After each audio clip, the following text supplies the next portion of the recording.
Hello, my friends of the Psychedelic Renaissance. It's Tom Hatzis, your psychedelic historian, and this is Magic Herbs, Opium. I hope you're enjoying this magical herb series. I was going to make this video on belladonna, but then I figured, I already did two solanaceous plants like mandrake and henbane last, so this time, let's switch it up a little bit. Of all the commonly used magical plants in the ancient and medieval worlds, them being cannabis, mandrake, opium, and henbane, opium stands out clearly the most as the most widely used plant in magic, medicine, and even religious ceremonies. Its history is long and diverse, pointing to a truism of the ancient and medieval worlds, namely that the substance itself mattered a lot less than the set and setting. See, people in those days, they didn't have the internet or television, so they had these fewer distractions. They were able to kind of like enter these states a little bit more readily and use things like cannabis or opium instead of things like LSD and ayahuasca. That's actually something to think about. Do we need stronger psychedelics and entheogens today because we're so distracted and cut off from spiritual realities in our modern world?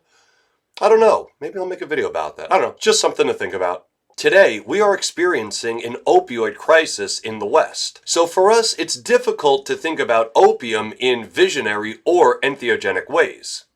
But our paradigms of today are not the paradigms of the ancients, so we got to shift our thinking around a little bit. In fact, there is so much evidence for opium use in the ancient world that if I were to try to unpack it all, this video would be like 2 or 3 hours long.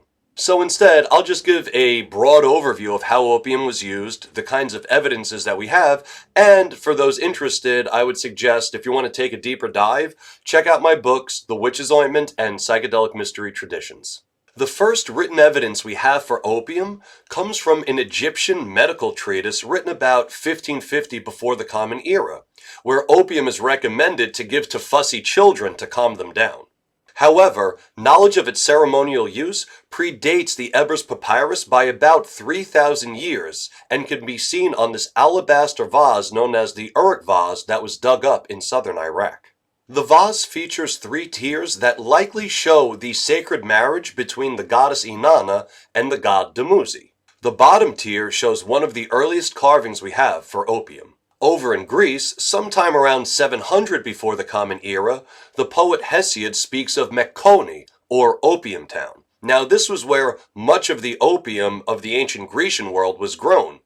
It would be shipped out all over the Mediterranean in these amphorae that also did look like opium. They were in the shape of opium to show what was inside of them. Some of these amphorae have actually been scraped and the residue tested positive for opium. So what did ancient and medieval people use opium for? Mostly they used it for magical medicine, or what we would call just simply medicine. We have to bear in mind that magic, medicine, and witchcraft were inextricably linked to each other in those days. Medical magic could take the form of inhaling burning opium or drinking opium potions to help with pain relief. People would flock to temples of Isis or Asclepius, take some kind of opium potion or inhale burning opium, not exactly for its euphoric or pain-killing relief, although those were recognized and appreciated, of course. But when done in the temples, they would take the opium so that they would be knocked into the other world, into the dream world, where they would meet Isis and she would either heal them in their sleep or give them instructions on how to heal themselves once awake. And as far as what I said earlier about set and setting meaning far more than the substance did, here's what I'm talking about. You see, opium wasn't just associated with medical goddesses or gods like Asclepius or Isis. Opium was also associated with Hecate, showing that it had ties to magic. But it wasn't just Hecate. We have known opium associations with goddesses like Demeter, Cybele, Aphrodite, and gods like Apollo, Pluto, and Dionysus. At one time or another, every single one of those divinities was associated with opium. And again, I feel like this has to do with the different mindsets necessary to achieve different states of awareness, for lack of a better way of putting it, with opium, depending on which goddess or god you were trying to reach.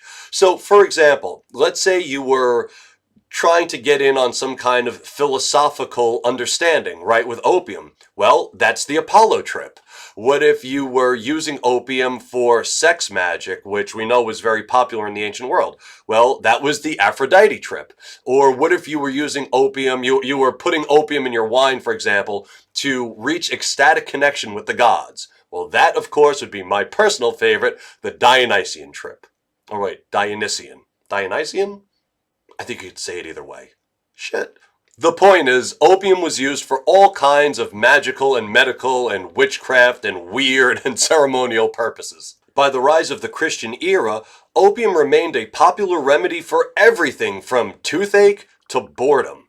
And Christians were not shy at all about their opium use. I know that we have this weird idea today that that Christians have been total teetotalers. What, total teetotalers? Anyway, total teetotalers throughout history, and that just isn't true at all. That's a very modern understanding of Christianity. So we know of a certain 5th century Syrian bishop named Theodoret who would take opium, like, smoke it or drink it, or I don't know, maybe boof it or something. I don't know how he took it, but anyway, he would take opium and then he, like, to get himself into like this kind of isolated from the outside world headspace so that he could contemplate the lessons of the Bible. Now, there was a church father named Ambrose who was a little bit of a party pooper, and we have a letter that he sent to some of his peers saying that, you guys, you take opium way too much. Like, I don't even need to talk about opium. You're all so familiar with it.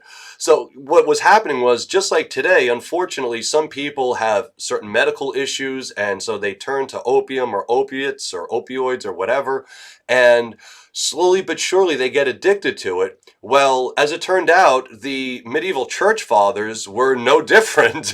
They were also taking opium, and some of them were getting addicted to it, and Ambrose wasn't having any of it. Some great thinkers, like the Islamic physician Avicenna, both wrote prescriptions that included opium and enjoyed it himself personally. In fact, he said of opium, "It is one of Allah's gifts, for which he should be thanked every day." Unfortunately, this was not without its consequences, and Avicenna actually ended up dying in his early 50s due to an opium overdose. Opium would see a big push into magical spheres by the rise of the European University, which took place in the 11th and 12th centuries. Not only because of the medicine being studied there, but also the magical arts. Yes, magic was once studied at the university level. Like, how cool would that be? Your first class is like Egyptian alchemy, and then you move on to whatever, like advanced astrology, and then demon invocation with sacred plants 101. What carried opium into the magical lecture halls was undoubtedly the Picatrix, which is considered by and large to be the founding document of Western occultism. Therein, one will find all sorts of spells for invoking the spirits of the planets. The historian Chris Bennett, who has done an in-depth study of the Picatrix and the sacred plants it uses, and magical plants, I should say, is probably a better word than sacred. They're more magical context. Anyway, the psychoactive plants found in Picatrix, Chris Bennett did a very in-depth review of and had this to say about it. Opium appears more readily than cannabis in the Picatrix and includes medicinal references as well as magical. One rather gruesome magical recipe calls for a recently removed human head placed in a large jug with 8 ounces of opium, with equal parts human blood and sesame oil to be sealed and slow cooked. The author of the Picatrix wrote that there are many marvels in that oil, and the first is that it allows you to see whatever you want to see. Another recipe calls for the magician to take a human penis and chop it into pieces and stir it in powdered opium. Other recipes call for opium to be mixed with other psychoactive substances, henbane seeds, nutmeg, calamus, wormwood, along with more mildly psychoactive ingredients, some for aid in producing smoke, like frankincense, myrrh, and saffron, which aided in producing a more pleasant-smelling smoke. And that was likely needed considering the use of blood and other items like the head of a black cat. Opium was not just used by university magicians and physicians, it was also used by local healers and witches. Petrus Hispanus's medical treatise, Thesaurus Pauperum, which means a treasury for the poor, includes 8 opium recipes to cure frenzy alone. Now, so what I'm saying is, it's not that there's 8 opium recipes in this entire book. There's 8 opium recipes for just one ailment. There are tons of other opium recipes in this book. According to the physician Johann Wehr, opium was also found in certain witches' flying ointments, no doubt due to its visionary properties and its ability to cast somebody into a lucid dream state. Weyer also had a friend who was called in by the Inquisition. Wanting to ease the pain brought about by the torture, this guy drank, I believe it was 3 drams of opium, which, just to give you an idea, 3 drams is like almost about 10 grams of opium. So, as one could expect, he overdosed and died. Shit. Opium also appears in several love magic recipes, one of which I outlined in my video on magic potions. To refresh, this particular spell included ingesting 3 grams of opium, which is also a lot of opium. I mean, not enough to kill you like the last guy, but still quite a bit. And after taking the 3 grams of opium, you would kind of take on the form of a deity that the object of your affection worshipped, and then that person would come and want to be with you.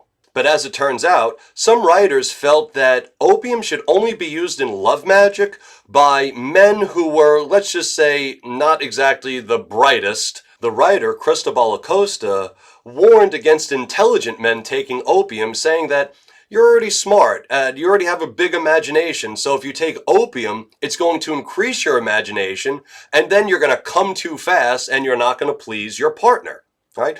On the other paw, if you're kind of stupid, he thinks that if you're a stupid man, you should take opium because maybe, just maybe, it'll give you some semblance of a sexual imagination so you can actually please your partner. One last thing. I recognize that I didn't go into, actually at all, the ceremonial or more entheogenic uses of opium in this video. And that happened because as I was writing the script for this video, I decided that I'd rather make that video its own kind of thing, right? There's enough there for its own topic, and I didn't want to give any spoilers in this one, so hang in there, the ceremonial and entheogenic use of opium is coming. Well, my friends, that's all I have for you this time, and like always, I'd love to thank you for stopping by. Please give this video a like and a share if you enjoyed it, and if you enjoy my other content, please subscribe to the Psychedelic Historian YouTube page, and meet up with me on Instagram at Psychedelic Historian.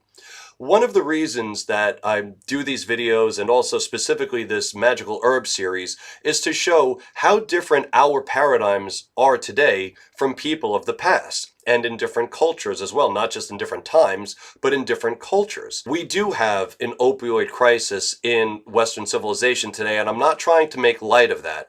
I'm just trying to help us expand our minds and to think that, like, how humans perhaps dealt with this in other times. Now, not to say what I'm about to say is dealing with it, but just as an example, in the ancient world, they did not, at least the Romans, did not have a word, and I believe the Greeks as well, did not have a word for addict or alcoholic.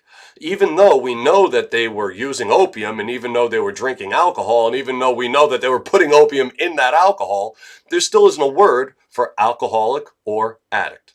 So just, throwing that out there so that we could all challenge ourselves a little bit more to step outside of our current perspectives and try to take on the perspective of those from the past. And that is doing real psychedelic history. Until next time, I'm Tom Hatsis, your psychedelic historian, reminding you that you free your mind by using your brain. Peace.